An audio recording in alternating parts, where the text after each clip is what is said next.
વેસુમાં નરાધમે એક 12 વર્ષની સગીરાને છેડતી કરવાની ઘટનામાં લોકરોષ જોવા મળ્યા બાદ પોલીસે પણ આરોપીને સરા જાહેર મેથીપાક આપ્યો હોવા છતાં પણ નરાધમોને ન જાણે કયો કીડો છે કે બાળકોને અડપલા કરતા અટકતા નથી। ત્યારે અમરોલીમાં ઘરેથી આલુપુરી લેવા ગયેલી એક 11 વર્ષની માસૂમ બાળાની એકલતાનો લાભ લઈ અડપલા કરનારા દુકાનદારને પોલીસે ઝડપી પાડ્યા બાદ તેનું રિકન્સ્ટ્રક્શનમાં મહિલાઓએ નરાધમને ટપલી દાવ કર્યો હતો।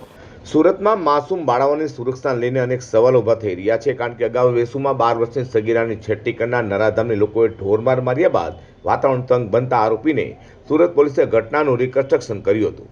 ત્યારે પોલીસે પણ આરોપીને મેથીપાક આપ્યો હતો। તો આ ઘટનાથી પણ નરાધમોમાં જરા પણ ડર ન ઊભો થયો હોય તો હવે અમરોલી પોલીસ મથકની હદમાં એક 11 વર્ષની બાળાને નરાધમ દુકાનદાર અડપલા કરી હોવાની ઘટના બની હતી। વાત એમ છે કે સુરતના અમરોલી વિસ્તારમાં રહેતા પરિવારની 11 વર્ષની બાળા ઘર પાસે આલુપુરી લેવા ગઈ હતી। તે સમયે દુકાનદારે બાળાની એકલતાનો લાભ લઈ તેને વાતોમાં ભોળવી હતી અને અડપલા કર્યા હતા। જેમ કે બાળાએ ઘરે આવી હકીકત કહેતા પરિવારે ત્વરિત પોલીસ મથકે જે ફરિયાદ નોંધાવી હતી, જેને લઈને અમરોલી પોલીસે પણ ત્વરિત ગુનો નોંધી નરાધમ દુકાનદાર દિનેશ જીવરાજ રામાણીને ઝડપી પાડ્યો હતો અને કાયદાનું ભાન કરાવ્યા બાદ ઘટનાનું રિકન્સ્ટ્રક્શન કર્યું હતું।